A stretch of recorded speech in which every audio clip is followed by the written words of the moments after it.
నా పేరు వెంకటస్వామి, హెడోర్మెన్, వకీల్పల్లి మైన్.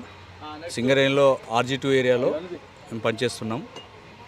మేము సేఫ్టీ డిపార్ట్మెంట్లో వర్క్ చేస్తున్నాం. మా దగ్గర ఉన్న 2 సీమ్లలో వర్క్స్ నడుస్తూ ఉన్నాయి. ఒకటి 3 సీమ్ మరియు 4 సీమ్లో. ఒకటి కంటిన్యూస్ మైనర్తో బొగ్గు తీస్తూ ఉన్నాం. రెండవది LHD స్టవింగ్ చేసి బొగ్గు తీస్తూ ఉన్నాం.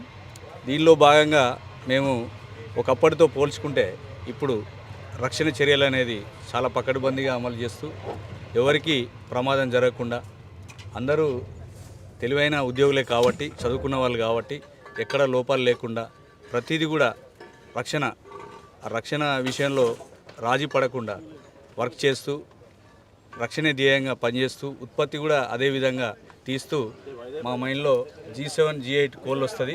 రోజు 1600 టన్నులు బొగ్గు తీస్తూ ఉంటాం. దీనిలో భాగంగా చాలా రక్షణ చర్యలు తీసుకొని మా ఉద్యోగస్తులు ఈ వకీల్పల్లికి గతంలో కూడా మంచి బహుమతులు సాధించారు. రక్షణ విషయంలో రాజీ పడకుండా, ఉత్పత్తి విషయంలో రాజీ పడకుండా ఎన్నో రకాల రక్షణ సేఫ్టీ టూల్స్ ఉంటాయి మా దగ్గర. సపోజు ఒక ఉద్యోగి తీసుకున్నట్లయితే మొదటగా ఫస్ట్ హెల్మెట్ ఇంపార్టెంట్ అతనికి. అలాగే ఈ చిన్ స్టాప్ పెట్టుకోవడం సెక్షన్లో రక్షణలో ఒక పార్ట్. తర్వాత బెల్ట్, క్యాప్ ల్యాంపు, షూస్ ఉంటాయి, ఇంపార్టెంట్. ఇవన్నీ చాలా ఇంపార్టెంట్. అలాగే గ్లౌజ్ ఉంటాయి, గ్లౌజ్ వేసుకొని వర్క్ చేస్తూ ఉంటారు. తర్వాత గాగుల్స్ ఉంటాయి, వెల్డింగ్ పనులు అవన్నీ చేస్తూ ఉంటాయి. ఈ విధంగా హెల్మెట్, షూస్, క్యాప్ ల్యాంపు, ఈ చిన్ strap, belt, hand gloves, goggles పెట్టుకొని ఏ రకమైన ప్రమాదం జరగకుండా విధులు నిర్వహిస్తూ ఉంటారు. అలాగే ఒకప్పటితో పోల్చుకుంటే టెక్నాలజీ కూడా డెవలప్ అయింది కాబట్టి రకరకాల సపోర్టింగ్ మిషన్స్ కూడా వచ్చినాయి. ఒకప్పుడు మాన్యువల్గా మనం వేసేవాళ్ళం, ఇప్పుడు బోల్టర్తో వేస్తున్నాం.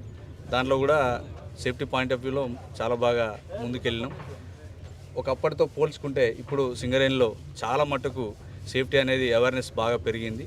దీనికి మా మైన్ మేనేజ్మెంట్ కానీ, మా దగ్గర ఉన్న సేఫ్టీ ఆఫీసర్ గారు, మేనేజర్ గారు, ఏజెంట్ గారు, మా ఏరియా GM గారు ఇచ్చిన సలహాల మేరకు మేము ఎక్కడ కూడా రాజీ పడకుండా సేఫ్టీ మేనేజ్మెంట్ ప్లాన్ అనేది ఇంప్లిమెంట్ చేస్తాం మేము.